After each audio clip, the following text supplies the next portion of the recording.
New Thought Media Network. We are a global broadcast network of positive music, media, and entertainment, inspiring humanity's evolution along the journey of enlightenment and creating a world of love, peace, empowerment, and prosperity for all.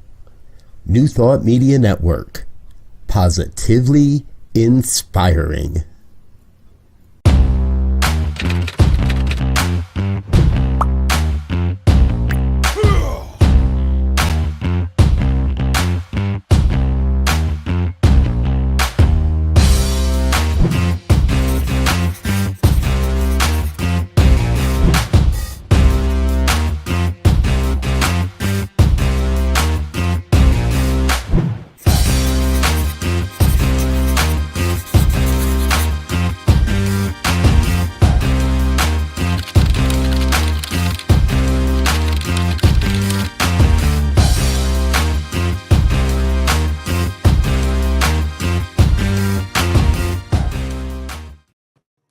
And good morning, dear ones. Reverend Robert with you here on a Saturday morning. It's time for the Science of Mind and Spirit Saturday morning conversations.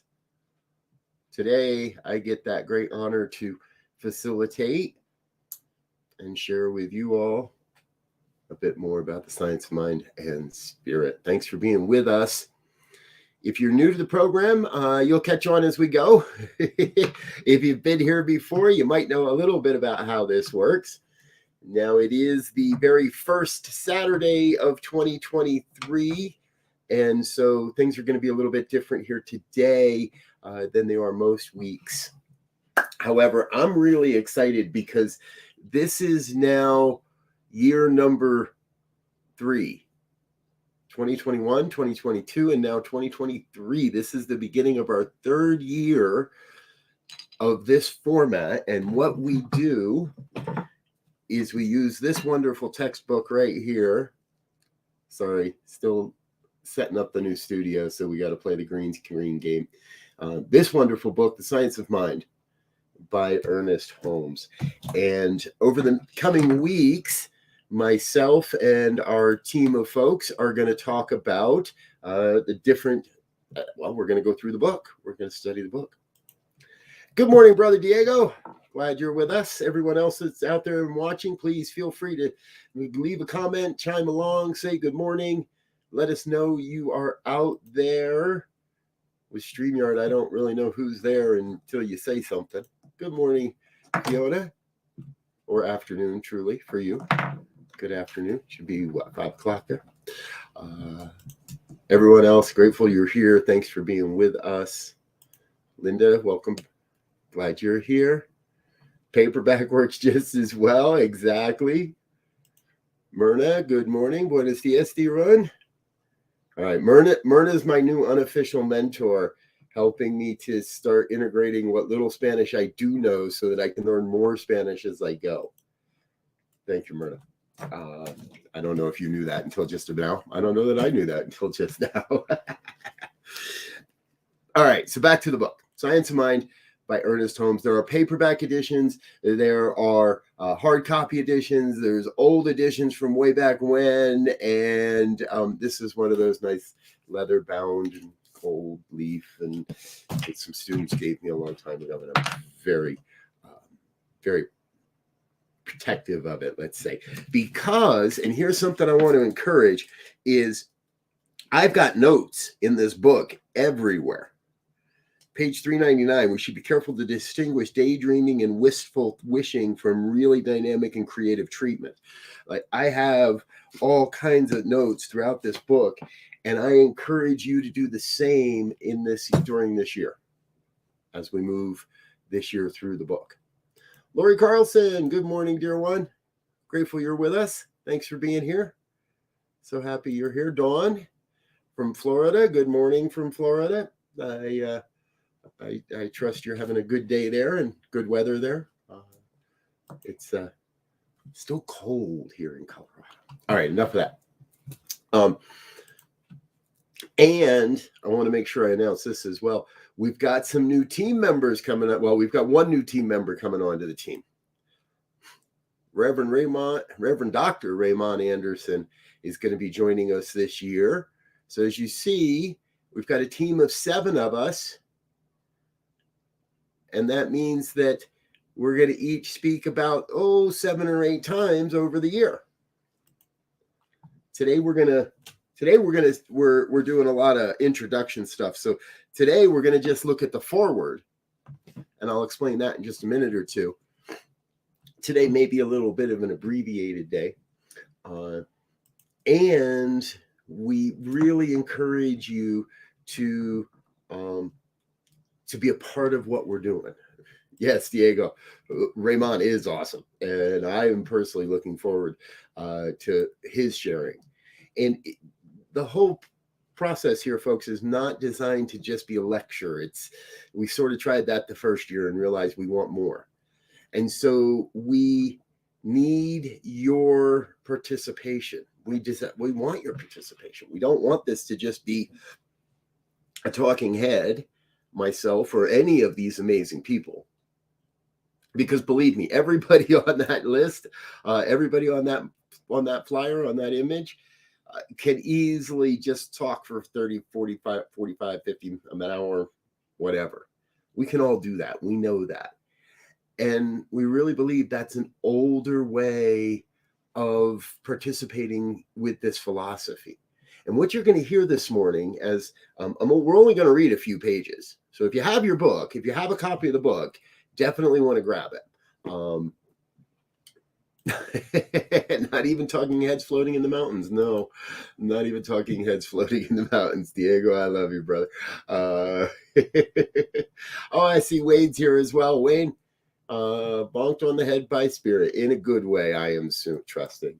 We're all bonked on the head by spirit once in a while, even if the head is floating in the mountains. I've been up there. Those are the maroon bells. See them? I've been on the top of those. Pretty cool stuff. All right. So we've got Reverend Raymond joining us, Reverend Dr. Raymond joining us this year. The rest of our team is back, and every one of them. Now, Reverend Laura Topper, my dear friend, Reverend Elzia Sekou, Dr. Tracy Brown, practitioner extraordinaire, Reverend Victoria Bomberry, dear friend, Reverend Mark Gilbert, all bring a unique style and a unique way of exploring this book and this teaching. And every one of them has just a deep wealth of wisdom and insight and perspective around this book. Because as we're going to learn today, this is not just an ordinary book. It truly isn't. Not just because it lays out the science of mind philosophy, but as we're going to hear, it's written in a way, I believe, well, and as Gene Houston is going to speak to us in a minute here through the book, it speaks to us in a way that's so much different than many other books of its time, books of its type, books of its style. And I personally believe that is part of why this has been such an enduring philosophy. Because, I mean, let's be honest. Once you learn this stuff, it's not like you have to go to church every Sunday to keep hearing it. Yeah, that helps. And yeah, it's fun. And I enjoy it. And many enjoy it.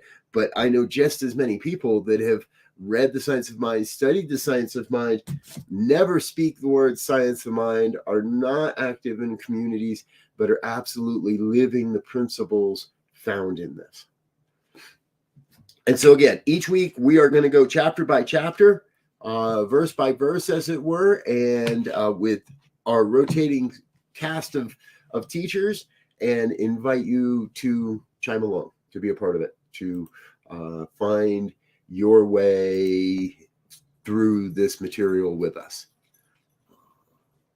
Leslie Densmore, hello, dear one.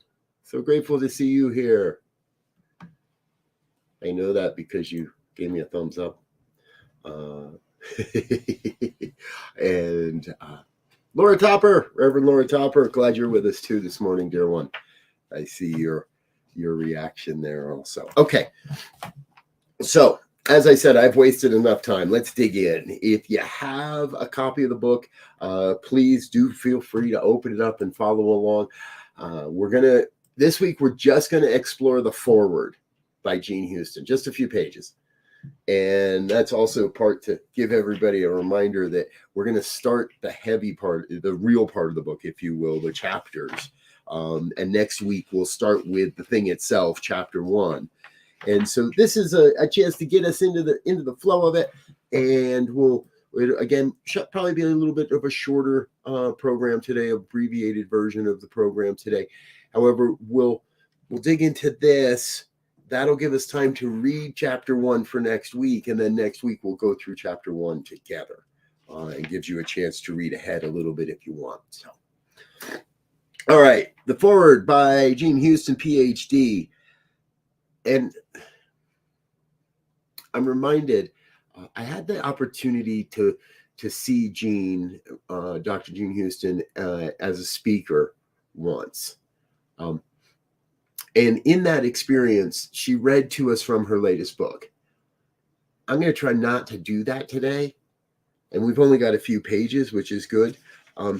Because what this isn't is us reading you the book for 45 minutes. It's got to be something more. And that's what we strive to bring you. So let's get into this a little bit. She starts with, this is a book for the ages. It contains the distilled wisdom of many eras, many cultures, and one great soul.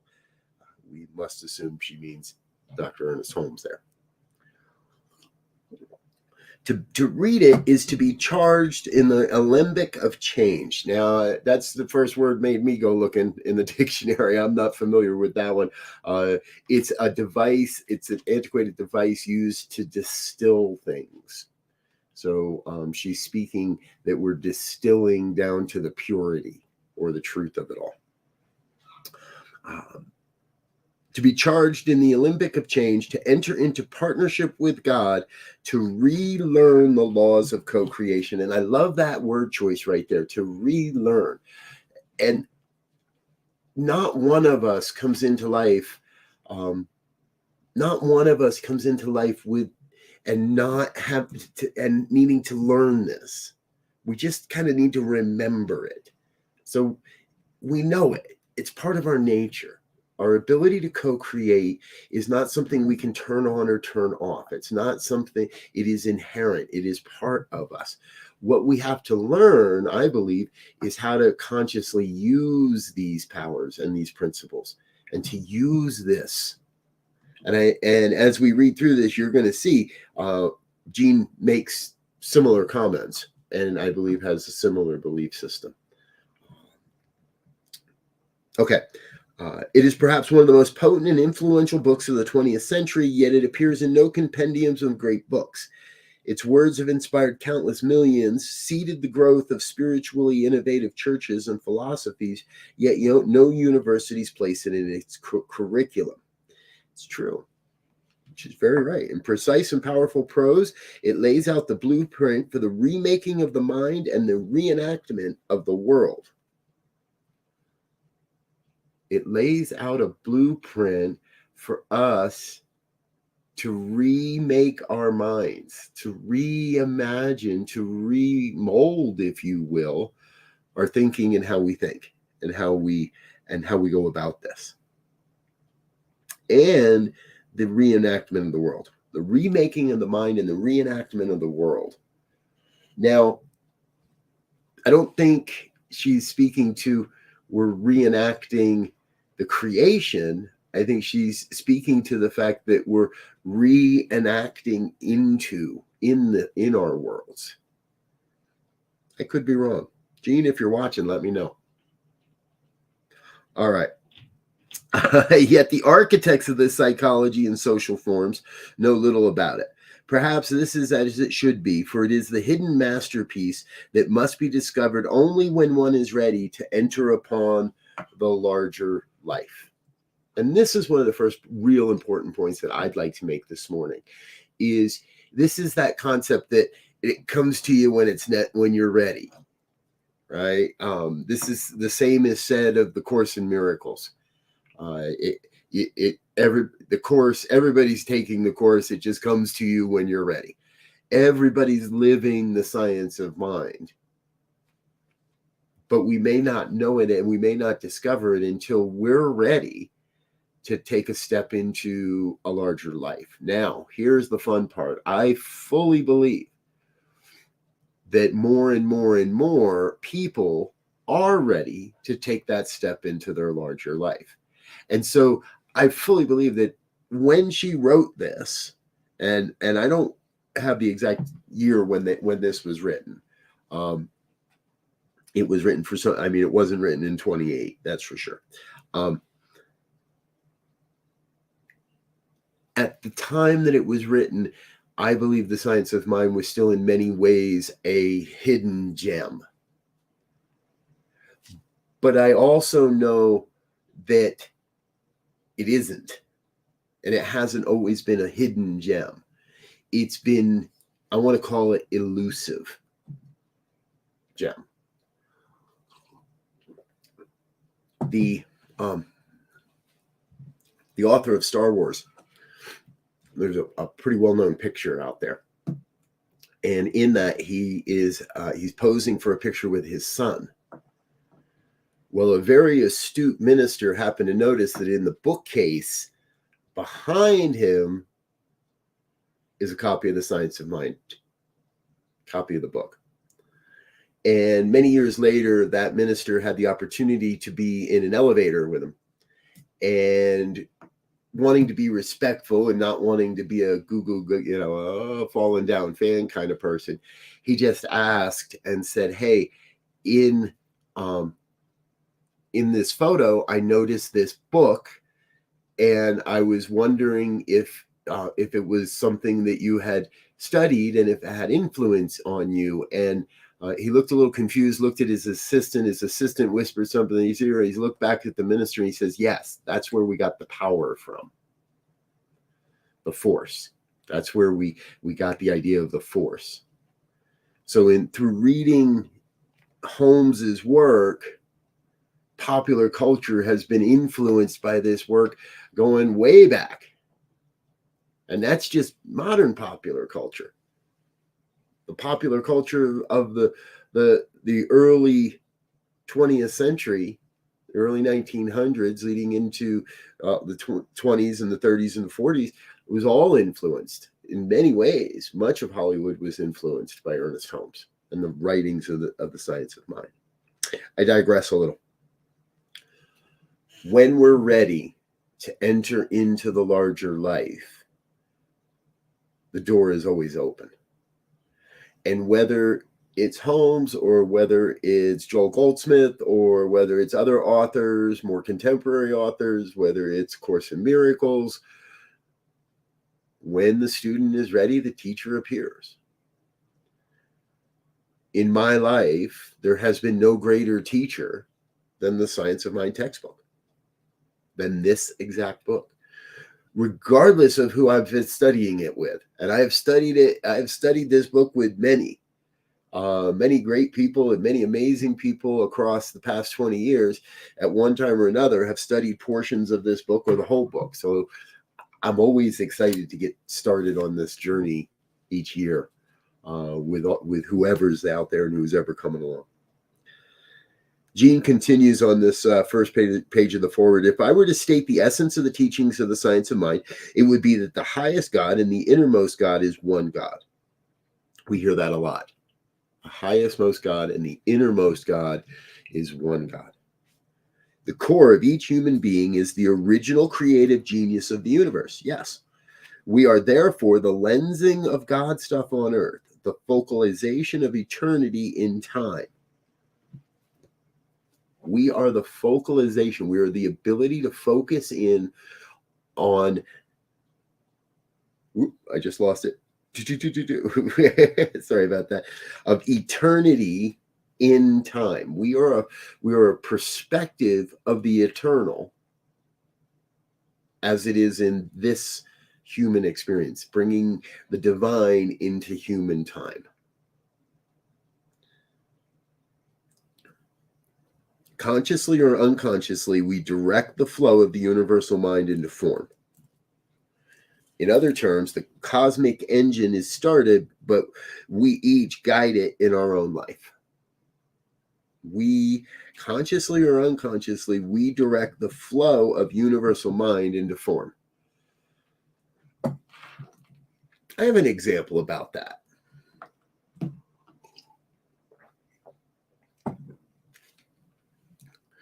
If you've been following U.S. politics, the last couple of days have been a very unique, interesting, weird, crazy, whatever you want to call it, experience. And that is because consciously or unconsciously, we're directing the flow of what happens in our worlds, how we perceive that. But everyone on the floor of the House of Representatives has that same opportunity and has that same power. And it was a great study in human consciousness and human behavior to watch that body do pretty much the same thing over and over and over again with very small, minute differences in the result. Yet after 5 days of exhaustive work, they find themselves in some sort of a consensus, at least one half of the room. They're in many ways not their unconscious mind is directing the results. And many of them are just going along to go along, regardless of party. And I put out a post late last night that said, this is what democracy looks like. Even if I don't like it, even if I'm not happy with the results, this is what it looks like. I'm with you, Linda. I stayed up late last night too. I was sitting in front of my computer until it all ended. And not because I need to know, not that I needed to know it in that moment, not that it made any difference whether I witnessed it or not, other than I needed to be reminded that I could make this all wrong and I could be upset and angry about the process that it took and the results. Or I could be in a place of remembering that this is what democracy looks like, even if I don't like it. The back and the forth of the debate, the art of the deal. Sorry. Try not to quote that man. Then again, he didn't write that book, so I didn't really quote him. The process for those 434 people in that room to awaken to what I have to trust is a greater vision. Now, some people, and it was pretty evident, some people said, I'm voted present and couldn't get out the door fast enough. The cameras saw, and the people saw. Many that finally just gave in to the pressure, if you will, gave in to the fatigue, if you will. Whatever it took those handful of people, they followed what they felt they had to keep things progressing forward. That's my take. They may not have been liked it, but this is what democracy looks like, even when I don't like it. So we are directing the flow of the universal mind into form. Last night here in the United States, that form was to continue with a representative democracy and elect a Speaker of the House. What this does is it grants us tremendous power. and with it, the innate responsibility to make or break our world through the extraordinary working power of our minds. It's at the bottom of this first page of the foreword, second paragraph. Tremendous power. We have tremendous power, but we also have an innate responsibility to make or break our world. And that is really what was on display in the last few days, is a group of people that are determined not to make it work, but to break it, to break the system we have. That is their objective. From everything I can see no other objective. Now, my humanness does not like that, and my individual expression of life into the world does not like that, but I cannot say that that is wrong because it's happening. This is what democracy looks like, even if I don't like it. To continue with the forward, thus the practical emphasis in the science of mind of schooling in the power of trained thought. So unique word usage there. The practical emphasis in the science of mind of schooling in the power of trained thought. Schooling us in the power of training our thought. So when we experience or witness something like the house yesterday and the day before and the day before the day before, when we witness those things, we have the ability to suspend the immediate judgments, to suspend the preconditioned ideas of what people are being told to think about this. And we take the time, because we have been able to train our thoughts, we take the time to do some thinking about what's going on, to consider other ideas. So much of our ordinary thinking lapses into habitual patterns with little variation from one day to the next. Our lives mirror this and fall into serial monotony, interrupted by episodes of trouble, panic, and loss. Can't say I haven't been there, because that's happened with me. I imagine it's happened to you as well. We fall into habitual patterns. Do you have a bagel every morning for breakfast? Do you have the same cup of coffee every day? Now, I have pretty much the same tea, but put it in a different mug. And it's okay to have some things that are stable in our lives, that don't change. But we want to make sure that we don't fall into such habitual patterns that we're just believing whatever is being blah, blah, blah spoken into the world. Because there's a lot of people speaking stuff into the law that don't really want what they're speaking and are unconscious of what it is they're creating.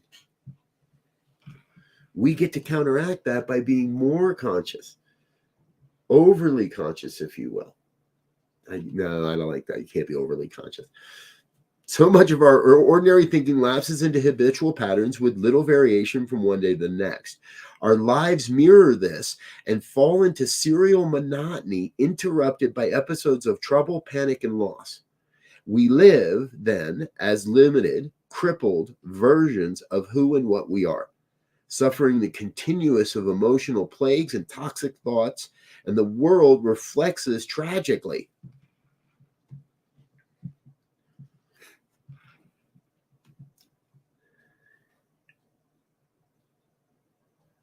Gene has, my experience of Gene's writing has always been that there's a little bit of a old grandmother giving you a slap upside the head to wake you up.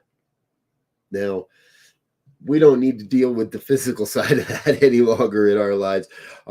And when I came into this philosophy, there's the old joke of being hit upside the head with the cosmic 2x4. I learned real early on that you don't get hit with the 2x4 the only way you're going to get hit by a cosmic 2x4 is if you're not listening to the earlier predictors, to the earlier alarms, to the earlier signs and warning signals. But if you're listening, if you're paying attention, if you're in the study of this, then things don't sneak up on you.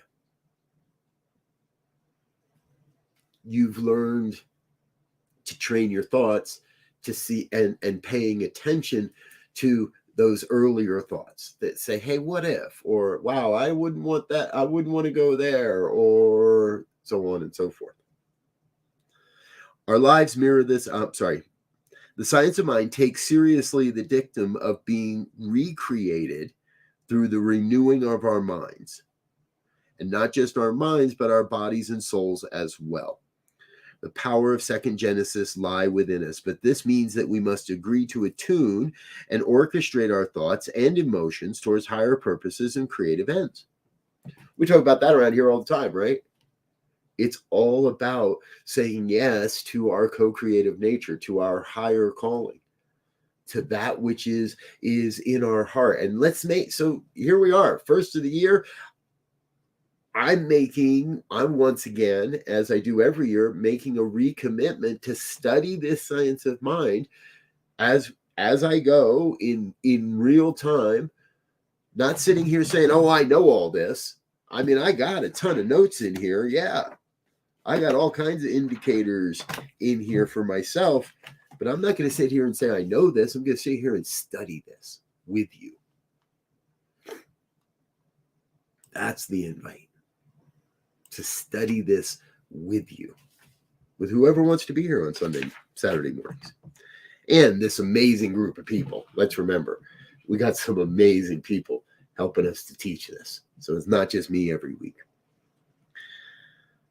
Continuing on the second page there, still in the top paragraph. In this we have help for spirit assured. So let's go back. The powers of second genesis lie within us. But this means that we must agree to attune and orchestrate our thoughts and emotions towards higher purposes and creative ends. In this, we have help. For spirit assures that the lure of becoming is always calling, as is the incendiary vision of what we may be.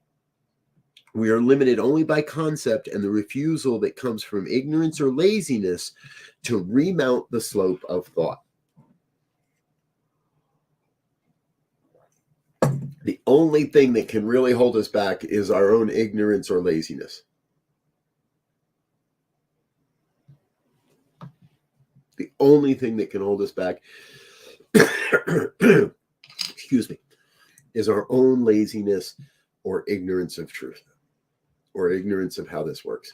And truthfully, if you're even in this room, you're not ignorant of it. I might get lazy sometimes. I might forget sometimes. I might fool myself into thinking that I'm just a little too busy for that or for this or for whatever. I had this conversation this past week with a dear one. We are never too busy to express the spiritual truth of our lives. Please don't ever be that busy that you don't have a moment somewhere in the day. Now, I understand if you've got a meeting and I can't get out of it, and right this second, I got to be on. That's cool, but it doesn't mean that you don't have a moment after that meeting to recognize your spiritual truth. It doesn't mean that there isn't sometimes a moment in the meeting where you can take that momentary reminder that this too is God, even if I don't like it. This is what democracy looks like, even when I don't like it. This is what God looks like, even when I don't like it. And if I don't like the way I see God, I got to change the way I'm looking. Because there's got to be a thread of God in there. In whatever experience, whatever somebody's doing, whatever behavior you might be witnessing, whatever experience you might be going through, there is a thread of the divine in there. And our job is to recognize that, hold on to that, and help that to grow within ourselves. The science of mind gives us the passion for a new possibility, along with precise and clear directions for building a new matrix of mind and manifestation. It shows us how to activate the constructive imagination and how to hold in thought and feeling the intention and energy for healing, holing, and co-creation. The energy for healing, holing, and co-creation. And that's the way it goes, folks. Over 20 some odd years, countless people have shared with me that they came in the back door of a Center for Spiritual Living, a Science of Mind church, a New Thought community of some sort. They came in, they sat in the back row because that's the easiest place to escape if you need to. They sat in the back row and they cried for weeks sometimes when they heard this truth. When they heard the truth being spoken and being shared. That's not the same for all of us. But the process starts with the healing. It starts when something is ill, we start by doing what we got to heal it. You cut your finger, you put a Band-Aid on it. And then you wait for the heat, for the wound to become whole again, for the finger to become whole again. The healing is the process we go through to recognize that we are not the conditions that exist. We're not the conditions that we believe we are, and it leads us to being whole, to recognizing our wholeness, to recognizing our oneness with the divine. And in that, we then have the opportunity, we then come to the realization of co-creation. Now, it doesn't mean we're not co-creating all along. We are. We're co-creating even when we don't know it, even when we don't affirm it. It's happening. But once we've had a chance to be in the healing, recognize our wholeness, and it becomes so much easier to be in that place of co-creation. Boom. The other night, my wife and I were, the family's moved into a new home. If you haven't caught that, we moved over the last few weeks and we're still putting away the boxes and putting stuff away. And we're talking, and I said to Laura, I said, hey, what if we put up one of those pot racks to change some of the cabinet space? Instead of putting our pots and pans in this cabinet, what if we put up a pot rack? And she said, that's a great idea. Now, here's the thing. We both had a different vision of what that meant. I envisioned a hanging square piece of metal that hangs off the ceiling and has hooks, and she envisioned a thin piece of metal that goes across, still has hooks, but rather than a big square hanging off the ceiling, this is a thin band that hangs on the wall, much like a picture. Much easier to install, much easier to find. And we had one truly within about an hour. As we're talking about it, we pull it up, start looking on Facebook Marketplace. There's one there's what we're talking about. Quick message. Is it available? Yep. It was available. Had it in our hands within a couple hours. Had it on the wall the next day. When we know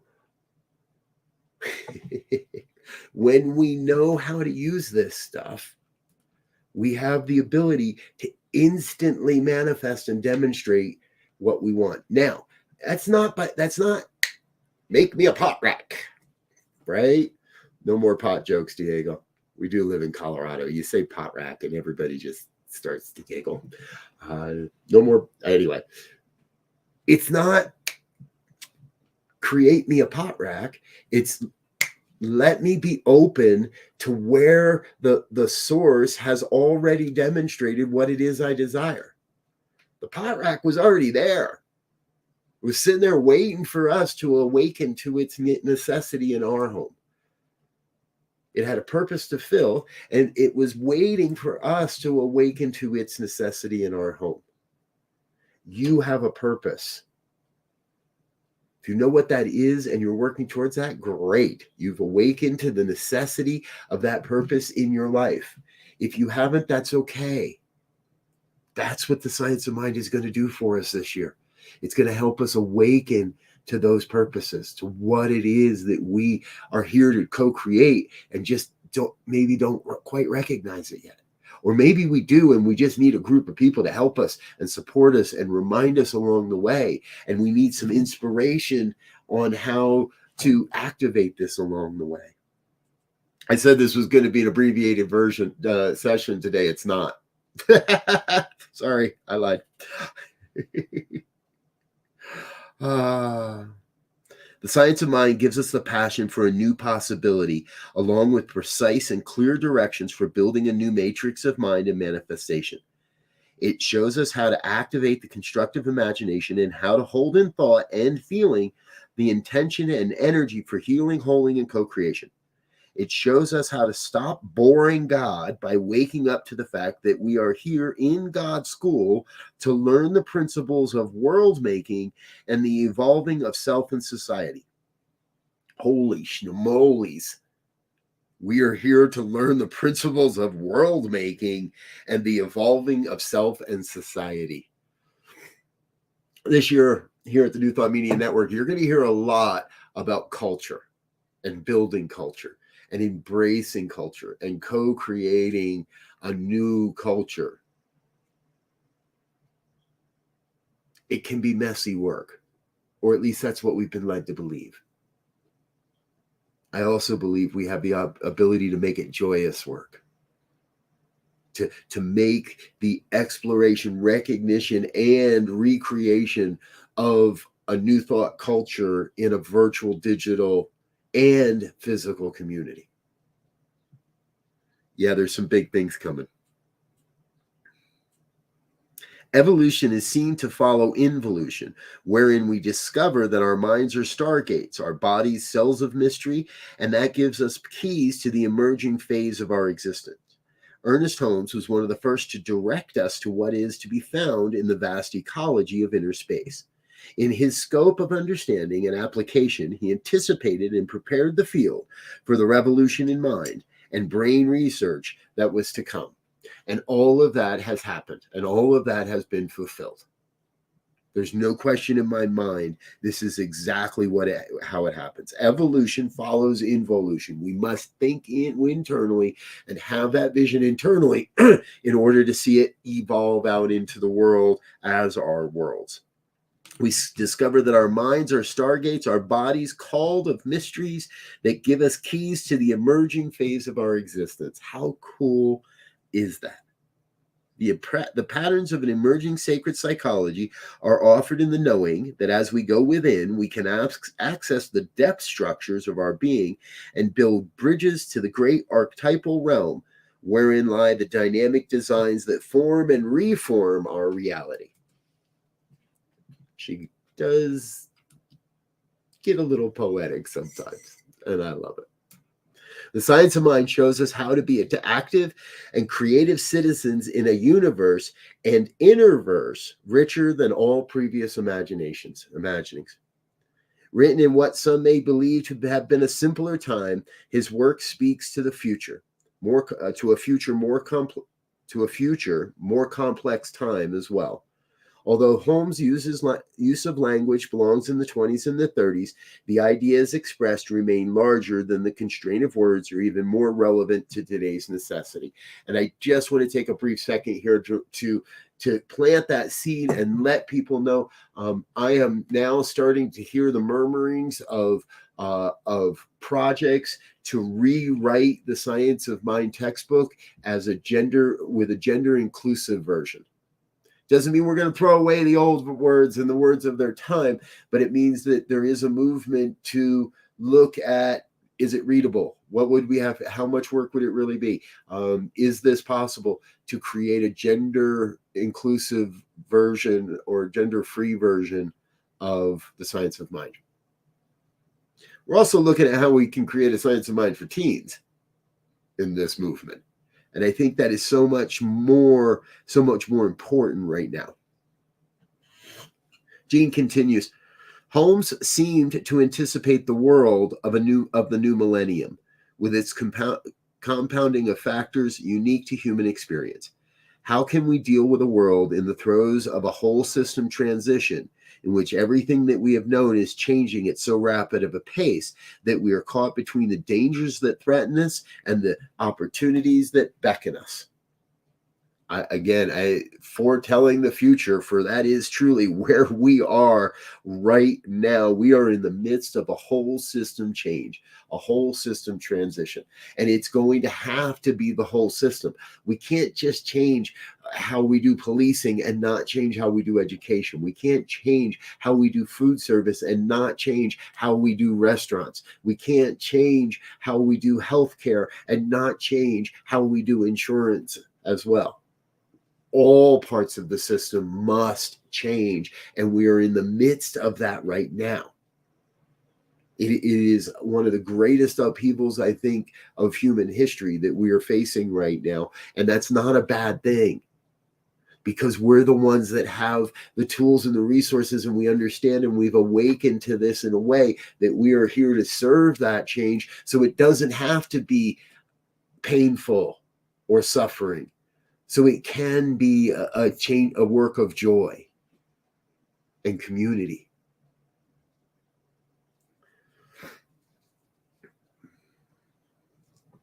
Thank you, Linda. Linda says, I have both the original and the current version of the Science Mind textbook. I'll add the gender neutral one when it is published. Yes. There is, we'll speak to that just real briefly. There is the 1926 version, and then this was the more popular version written in 1928. Some language clarifications, a couple of chapters were left out that were in the original. Some sections were rewritten a little bit. There is a combined, there's one book out there that combines both the versions. It has the 26 version and then it has the 28 version. Don't buy that. Don't buy it. The reason is it makes it really incredibly difficult to study because none of the page numbers are the same. And nobody's yet tried to match up page numbers to page numbers and make all that fit. So if you want a copy of the 26 version, they're a little more difficult to find, but they're out there. And I would suggest having one of each, as Linda does. I have one of each. And yes, I would add any other additions that we might create as well. How can we deal with a world in the throes of whole system transition in which everything that we have known is changing at so rapid of a pace that we are caught between the dangers that threaten us and the opportunities that beckon us? That is our work. Educated for the demands of a different time and culture, we are called to be re-educated to use much more of ourselves in meeting the many new challenges that confront us. We have no choice then but to democratize greatness and utilize the whole continuum of human and divine potential. Everybody's got to be on board, folks. The Science of Mind says that this is not only possible, it is what is expected of us. Indeed, it is that for which we have been created. The infinite knowing that it cannot contract has coded the relative, meaning ourselves, for expansion into itself. Let's hit that sentence again. The infinite knowing, the infinite, let's put it this way, the infinite knows that it cannot contract, it cannot shrink back, has coded the relative, that's you and me, has coded the relative for expansion into itself, meaning the infinite. We are coded to grow and expand into the infinite, into divine, into God.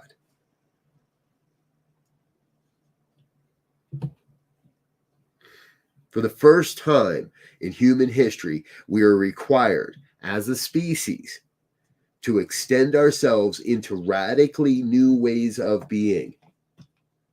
The tasks that are now ours, the tasks of virtual creation, compel the revolution in consciousness that tells us we are a part of a great unfolding of spirit in flesh.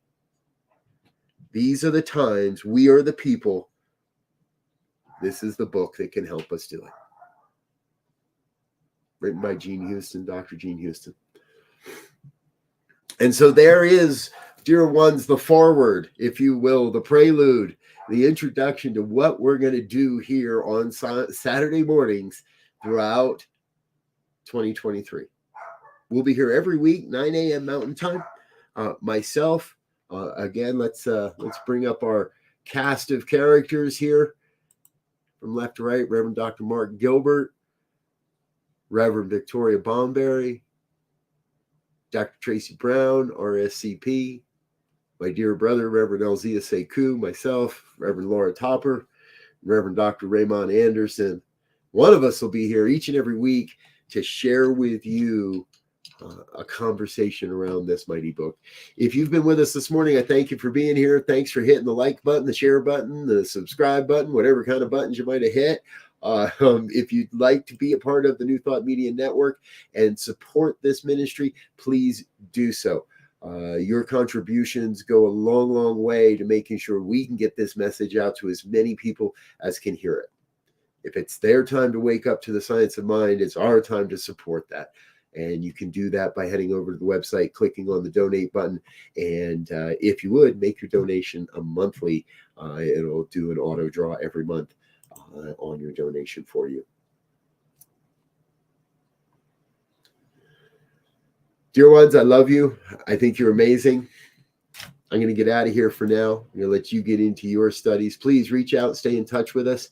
You're welcome to send an email, info@ntmedia.org. If you any other questions. We'll be back next Saturday, starting on page number 25, The Thing Itself. Before I go, I want to share, it was these first 4 chapters, the thing itself, the way it works, what it does, and how to use it, that captured me. Many years ago now, came home to a red and white book on the counter, on the table, that I had no idea what it was. I picked it up and started reading. It was a divine intervention. We might talk about that more next week. I'm Rev Robert. I'm going to get out of here for now. I love you. I think you are amazing. I cannot wait until we can be together again and again and, well, again. I'm going to get out of here. I love you. Until next time, peace and richest blessings. Bye now.